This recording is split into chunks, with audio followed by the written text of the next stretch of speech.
आज हमारे साथ बाबा काशी विश्वनाथ के पुजारी आए हुए हैं और आइए इनसे आपको मिलवाते हैं। और इस महाकुंभ के दौरान बहुत भारी भीड़ लगी थी।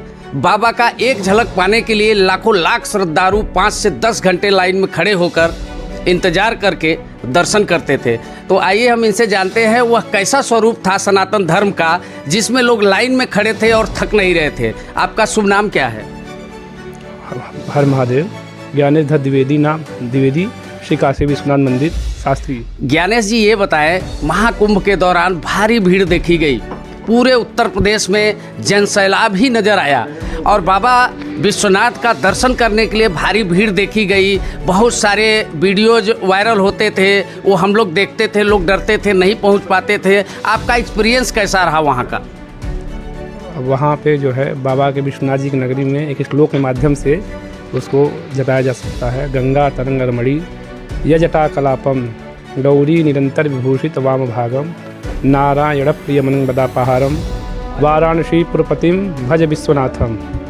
भगवान विश्वनाथ की नगरी में जो आने वाले भक्त थे, और ये महाकुंभ अद्वितीय और जो है इसको कोई इसकी कल्पना नहीं की जा सकती, क्योंकि हमने जो सोचा था उससे सोचने से भी अकल्पनीय था। क्योंकि इतनी भीड़ भूतो न भविष्यति, कभी न भूतकाल में हुआ था और न भविष्यकाल में होगा ऐसा भीड़। क्योंकि वर्तमान समय में जो देखा गया, एक दिन में 7 से 8 लाख लोगों का दर्शन करना और नित 24 घंटा लाइन न टूटना, और 3-4 किलोमीटर की लाइन लगी रहती थी। और कुछ क्षण भर, मतलब आप समझ लीजिए कि 1 सेकेंड भी बाबा का दर्शन नहीं हो पाता था। लोग बस सिर्फ दरवाजे पहुंच जाते थे। प्रयाग मुंडे काशी ढूंढे, काशी में आप भ्रमण करिए, उसका सिद्धि है। तो भगवान के सामने दरवाजे पर अगर आप पहुँच गए विश्वनाथ जी के दरबार पे, और आप सोचे कि हमको भगवान नहीं दिखे, पर भगवान आपको देख लिए, और जब भगवान आपको देख लिए तो समझ जाइए आपका दर्शन का लाभ है। तो सुना आपने, ज्ञानेश जी ने बड़ी अच्छी बात बताई है। वैसे भी कहा जाता है काशी के कण-कण में शंकर। इन्होंने बड़ी अच्छी बात बताई है। अगर वहाँ मंदिर परिसर के आसपास भी अगर आप नज़र आ गए, वहाँ पहुँच गए, तो समझ लीजिए बाबा आपको देख लिए और आपके ऊपर बाबा की कृपा हो गई। हमारे साथ सोशल मीडिया के एक्टिविस्ट शिवदीप पांडे। ये भाई साहब खाली सोशल मीडिया के एक्टिविस्ट ही नहीं हैं, ये बहुत बड़े खिलाड़ी हैं। खिलाड़ी कैसे? ये आर्मी में भी नौकरी करते हैं, और यहाँ पे जहाँ भी कोई धार्मिक आयोजन होता है या कोई भी संत समागम हो या शुभ कार्य हो, हर जगह इनकी उपस्थिति अनिवार्य होती है। और जिसके घर पहुँच जाते हैं ना, वो वास्तव में मस्त हो जाता है, मगन हो जाता है। इनका प्रेम ही ऐसा है, इनका भाव ही ऐसा है। तो आइए इनसे जानते हैं, महाकुंभ के दौरान इन्होंने पूरे कुंभ को कवर किया अपने सोशल मीडिया के माध्यम से, और लोगों तक दूर दूर तक इन्होंने महाकुंभ और संगम के समागम का दृश्य दिखाया। इनकी एक्सपीरियंस जानते हैं, कैसा इनका एक्सपीरियंस रहा। शिवदीप जी, ये बताएं आपका कैसा एक्सपीरियंस रहा महाकुंभ के दौरान? बोलिए तीर्थराज प्रयाग की जय। तीर्थों के राजा प्रयागराज की क्या महिमा गाएं। उनकी महिमा गाने वाला आज तक पूर्ण नहीं कर पाया, क्योंकि वो तीर्थराज प्रयाग है।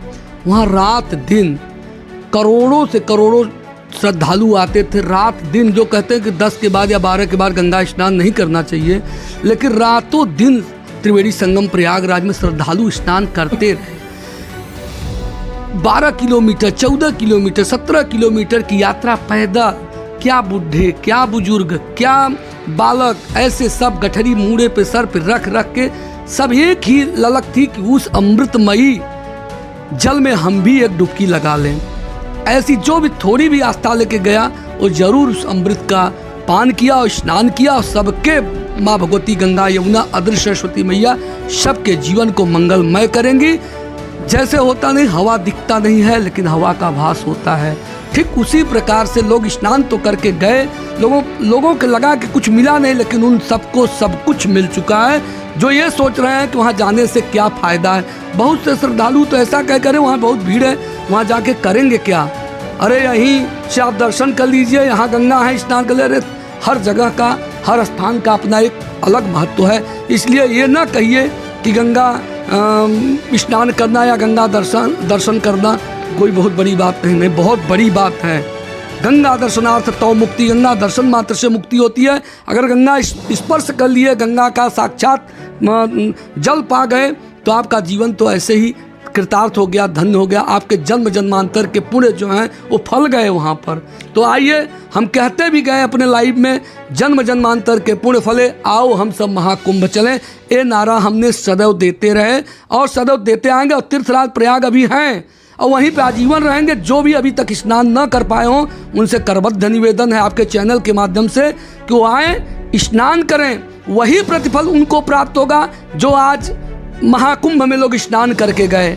तो ऐसे लेटे हुए हनुमान जी स्वामी का आप तीर्थराज प्रयाग में स्नान करके उनका दर्शन करिए। आपका जीवन सदैव खुशियों से भरा रहेगा। आपके समस्त दुख क्लेश वहाँ नष्ट हो जाएंगे। जहाँ पे ये घेरा बनाकर संगम स्थान बनाया गया था, क्या सच में वही स्थान था या कहीं आसपास में है?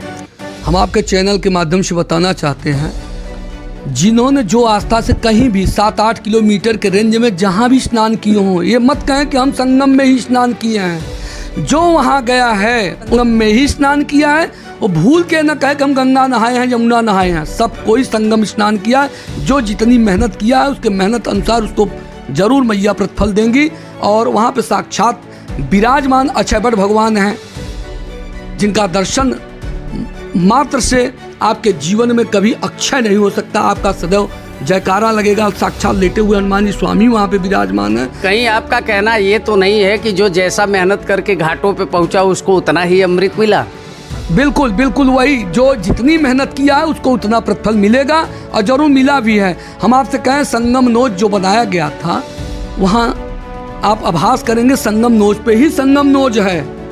लोगों ने VIP कल्चर से क्या किया, नाव से गए, वहाँ गंगा स्नान किए या तो यमुना स्नान किए। हमारे दर्शक ये जानना चाहेंगे, हमारे भारत की जनता यह जानना चाहेगी, आप तो पूरे 1 महीने महाकुंभ में स्नान किए, आपने क्या गिना था कितने बार आपने स्नान किया? नहीं, अनलिमिटेड स्नान हुआ। 29 दिसंबर से लगातार मेला समाप्ति के बाद भी मुझे स्नान करने का यह परम सौभाग्य माँ भगवती गंगा यमुना आदि सरस्वती मैया के कृपा से प्राप्त होता रहा। और हम हमेशा मेला समाप्त होने के बाद भी अगर मुझे जब भी मौका मिलता है तो हम सीधे त्रिवेणी संगम में ही स्नान करने पहुंच जाते हैं। अभी आपके फेसबुक पे हमने एक वीडियो देखा था, उस वीडियो में मेला समाप्त हो गई है, उसमें ड्रोन कैमरा से लिया गया वीडियो आप अपलोड किए हैं। हमने देखा कि वहाँ पे सिर्फ वहाँ के आवरण बचे हुए हैं, पब्लिक वहाँ नहीं दिख रही है, न के बराबर है। तो क्या आपको लगता है, आपके मन में अभी भी वो सवाल है कि यार फिर से महाकुंभ चालू हो जाए, क्यों समाप्त हो गया? देखिए, ऐसा बृहंगम नज़ारा था, जितना मुझे आनंद आया है हमको लग रहा है कि जीवन पर्यंत ऐसा आनंद हमें कभी मिलेगा नहीं।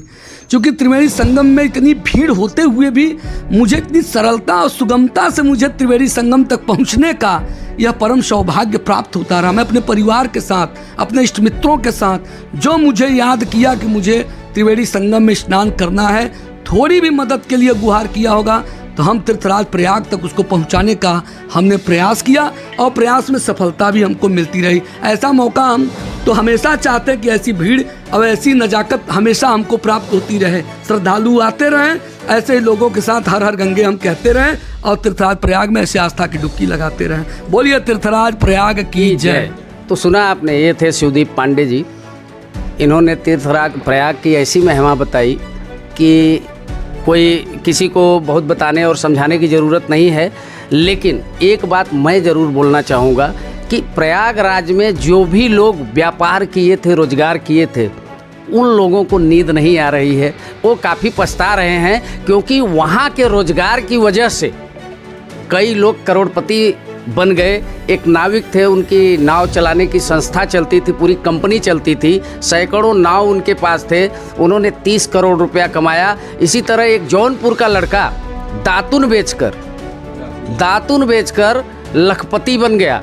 अब करोड़पति बना कि नहीं बना ये तो मुझे नहीं ज्ञात है, लेकिन लखपति जरूर बना। ऐसे ही तिलक चंदन लगाने वाले, अक्षत फूल चावल देने वाले सभी लोगों का वहाँ व्यापार बहुत अच्छा चला।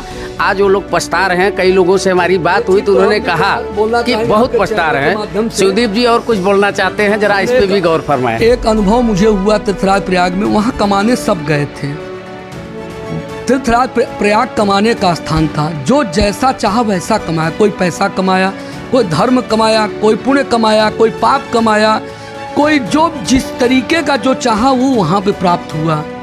तो हम तो धर्म करके हमने पुण्य कमाने का प्रयास किया, और जो हाँ पुण्य कमा के हमने अपने हृदय में प्रसन्न चित्त होकर अपने जीवन को जी रहे हैं। जिसकी रही भावना जैसी, हरि मूरत देखी थी तैसी। योगी जी बोल भी दिए, गिद्ध को मांस मिला, लाश मिली, और सुअर को कचड़ा मिला, और धर्म आदमी को धर्म मिला। ऐसे नाना प्रकार के जो भी जिस प्रकार की जिसकी भावना रही वो तीर्थराज प्रयाग में जरूर वो ग्रहण किया है। वैसे भी मैं आपको बताना चाहूँगा, ये सनातन धर्म का एक ऐसा पर्व था जो महाकुंभ के रूप में पूरे विश्व के मानस पटल पर अंकित हो चुका है, और इसकी जो छाप, अमिट छाप जो पड़ी है, ये कभी ख़त्म नहीं होगी। हम लोग तो आगे चल के बूढ़े हो जाएंगे, अपने नाती पोते को कहानी सुनाएंगे कि भैया महाकुंभ लगा था तो हम लोग ऐसे स्नान किए थे। इन कठिनाइयों के बाद भी संगम में आस्था की एक डुबकी लगाई थी। तो बने रहिए हमारे साथ, फिर मिलेंगे एक नई खबर के साथ। तब तक के लिए दीजिए इजाज़त, नमस्कार। बोलिए तीर्थराज प्रयाग की जय।